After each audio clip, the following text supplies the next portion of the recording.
Assalamualaikum warahmatullahi wabarakatuh. Apa kabar teman-teman semua?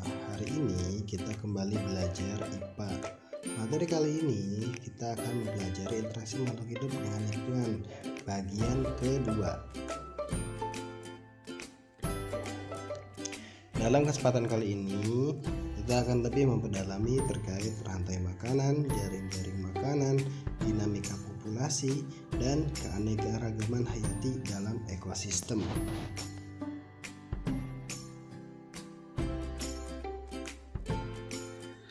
Yang pertama kita bahas adalah rantai makanan. Rantai makanan adalah peristiwa makan dan dimakan antar makhluk hidup dengan urutan tertentu.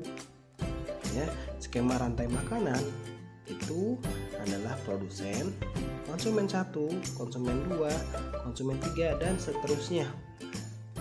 Rantai makanan selalu bermulai dari tumbuhan sebagai produsen.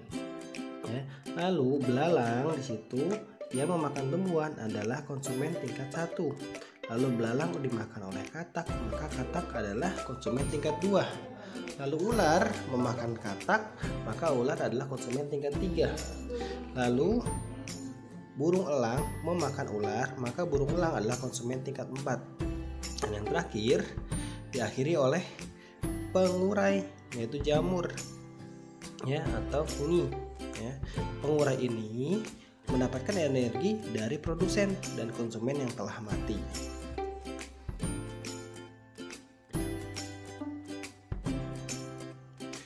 Selanjutnya adalah jaring-jaring makanan. Dalam sebuah ekosistem, jarang sekali ditemukan sebuah hewan hanya memakan satu jenis makanan, sehingga suatu rantai makanan dapat berhubungan dengan rantai makanan lain, membentuk jaring-jaring makanan. Jaring-jaring makanan adalah gabungan 2 atau lebih rantai makanan yang saling berhubungan satu sama lain. Ini mempengaruhi aliran energi dalam ekosistem, di mana yang pertama energi matahari diubah menjadi kimia oleh tumbuhan hijau dan fitoplankton melalui proses fotosintesis. Kemudian sebagian energi yang dihasilkan pada tubuh tumbuhan hijau berpindah ke hewan herbivora ketika hewan tersebut makan, dan sebagian lainnya diubah menjadi energi panas.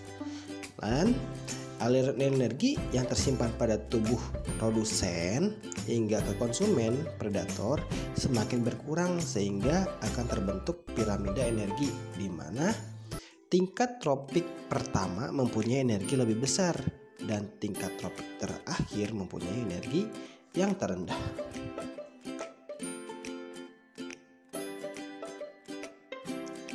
Kemudian kita akan membahas dinamika populasi. Dinamika populasi merupakan komposisi komponen-komponen biotik dalam suatu ekosistem. Dinamika populasi membahas cara populasi spesies tertentu berkembang dan menyusut, serta sebab-sebab peningkatan dan penurunan jumlah populasi tersebut.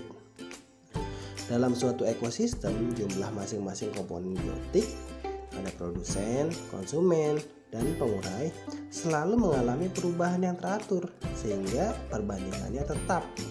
Nah, tapi jika ada perubahan pada jumlah produsen, maka akan diikuti dengan adanya perubahan pada jumlah konsumen tingkat 1, konsumen tingkat 2, konsumen tingkat 3, dan pengurai.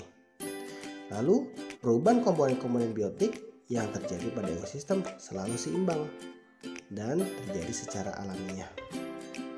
Nah, di sini populasi bersifat dinamis karena selalu mengalami fluktuasi yang perubahannya naik dan turun.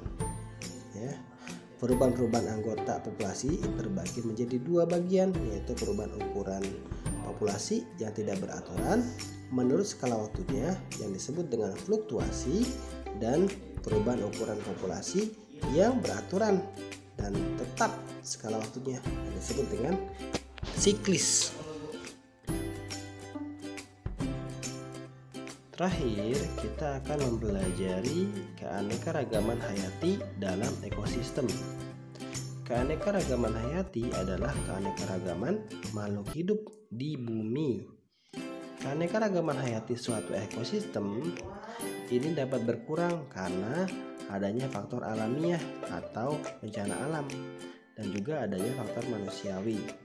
Maka dari itu, di sini kita mempelajari caranya menjaga keanekaragaman tersebut dengan cara pelestarian sumber daya alam hayati, lalu cagar alam, suaka marga satwa, dan pendataan flora dan fauna. Yang pertama, pelestarian sumber daya alam hayati, yaitu dengan cara in situ dan ex situ. Apa sih itu? Yaitu pelestarian makhluk hidup atau spesies tertentu pada habitat aslinya. Ya, kalau tadi kan itu in situ, kalau ex situ adalah di luar habitat aslinya. Ya, lalu cagar alam, ya, pemerintah membuat cagar alam, yaitu suatu kawasan suaka alam yang karena keadaan alamnya mempunyai kekhasan tumbuhan, satwa dan ekosistemnya atau ekosistem tertentu yang perlu dilindungi dan perkembangannya berlangsung secara alami. Lalu suaka marga satwa adalah kawasan hutan suaka alam yang mempunyai ciri khas berupa keanekaragaman atau memiliki keunikan jenis satwa yang membutuhkan perlindungan untuk menjamin kelangsungan hidup satwa tersebut dalam habitatnya. Dan yang terakhir yaitu kita mendata flora dan fauna yang terancam punah atau memang dilindungi karena memiliki kekhasan pada tempatnya atau pada habitat aslinya. Contohnya adalah contoh flora adalah bunga Rafflesia arnoldi atau bunga bangkai. Ya. Lalu ada anggrek hitam, anggrek larat dan sebagainya. Lalu kalau fauna contohnya adalah yang dilindungi antara lain ada komodo, orang hutan, badak bercula 1, gajah Sumatera dan lainnya. Nah, itu adalah flora dan fauna yang harus kita jaga dan kita lindungi keanekaragaman hayati tersebut. Demikian penjelasan untuk pertemuan kali ini. Bapak ucapkan terima kasih. Assalamualaikum warahmatullahi wabarakatuh.